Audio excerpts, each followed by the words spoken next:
Hello friends of Golf Course Quality Fertilizer. This is Seth and I'm going to talk a little bit about spring cleanup and how to prepare the lawn for the season to come. And so whenever we come out of winter and the snow's kind of finally melted away, we come across some issues that we see in our yard that may look concerning, and I'm going to explain different things about that. This one here where you see it's matted down, and this is called snow mold, and this is the pink variety of snow mold. I can't see any pinkness to it right now, so that means it's not active. There might be if you get real close, but it's called pink snow mold. It's the most common one around this area because there's another one called gray snow mold, and gray snow mold needs about 3 months or 2 months worth of snow cover to actually propagate, but this pink snow mold can do it even without snow. So this is what we'll wake up to sometimes in the spring, and people are concerned that their grass is dead or something like that. So actually pink snow mold is only a cosmetic disease, and so it only makes it look ugly, but it doesn't kill the plant, which is nice. It just kind of messes with the leaves.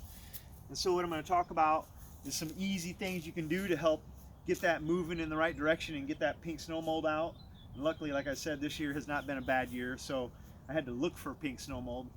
And so I just go through and I lightly rake it. You do not have to pick up anything. You don't have to like try to rake it like you're thatching the lawn. You just need to get it so it's kind of broke up and you see the grass kind of standing up a little bit, and the sunlight and the air can dry it out, and now it'll start to grow, and all those brown things, brown leaves will get pushed out and moved and mowed off and all that fun stuff. It doesn't take much energy, so that's what's nice. I don't have to go out there and really thatch the lawn. I can just lightly rake it and call it a day. Now, I also like to do an early mowing, so as soon as, even before I actually see the grass growing, I like to get out and kind of do a mow.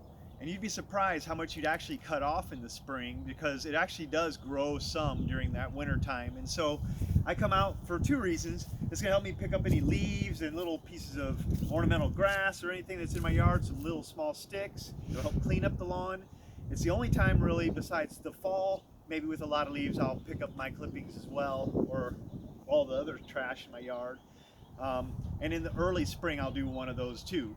Now during the growing season, I do not collect my clippings because that's free fertilizer and it helps keep all the microorganisms going and all that fun stuff in my yard. And so that keeps your yard nice and healthy and balanced with this fertilizer, and you get less diseases by doing that. So during the season, don't collect your clippings, but you can do it in the spring and in the fall to help pick up some of the debris that's in your yard and clean it up. So that's one tip there for that.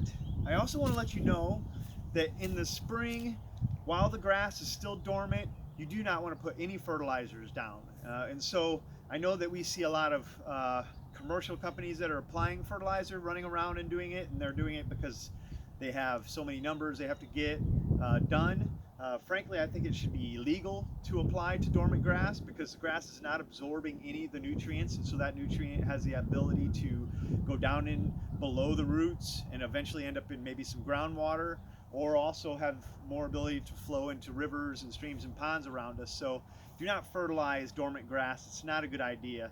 It doesn't help it wake up. It's temperatures that help the grass wake up. So once the soil temp hits around 50 degrees to 55 degrees, depending on your turf variety of cool season grass, it will start to grow at that point in time. So the temperatures are really what gets the grass growing, not fertilizers throwing it down at any point in time. Now, if you throw fertilizer down as it's waking up, that can also be another bad thing. What you're doing is you're actually speeding up the growth of that grass coming into what we call spring flush.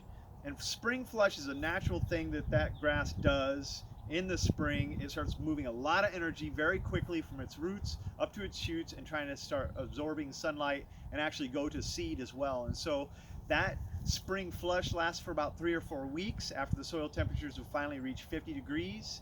And so if we feed fertilizer in during that time period, we might actually use up more carbohydrates into our root system than we want to. And so that's why we want to make it a little later. And that's why our first app is May 1st.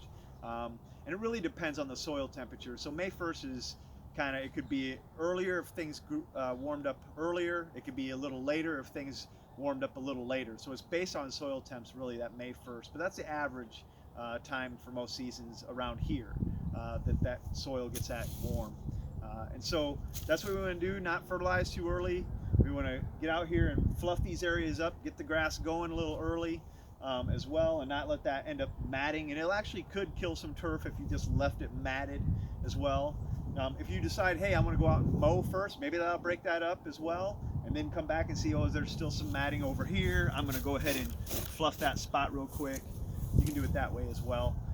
But getting out there and getting that lawn fluffed up, that's a good spring tip. Thanks so much for listening.